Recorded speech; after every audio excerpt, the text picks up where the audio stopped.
रखिया बंधाल भैया सावन आइल, जिया तू लाख बरिस हो। रखिया बंधाल भैया सावन आइल, जिया तू लाख बरिस हो।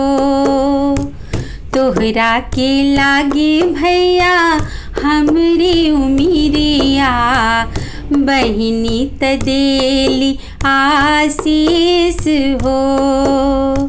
रखिया बंधाल भैया सावन आइल, जिया तू लाख बरिस हो। राखी के धागा बांधी तोहरी कलैया, माथे लगाए टीका लेके बलैया। राखी के धागा बांधे तोहरी कलैया, माथे लगाए टीका लेके बलैया। आजू के शुभ दिन आरती उतारी ले, करी तोहार मुँह मीठ हो। रखिया बंधाल भैया सावन आइल, जिया तू लाख बरिस हो। राखी के लाज देखो हरदम निभैया, बहिनी के प्यार कभी भूल न जइहा।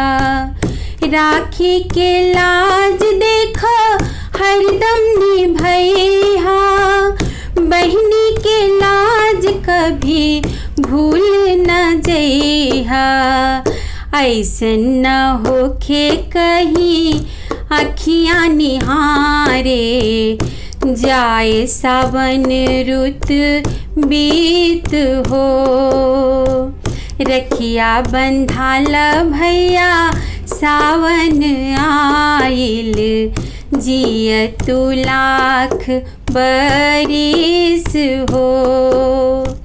तोहरा के लागे भैया हमरी उमरिया, बहिनी त देली आशीष हो।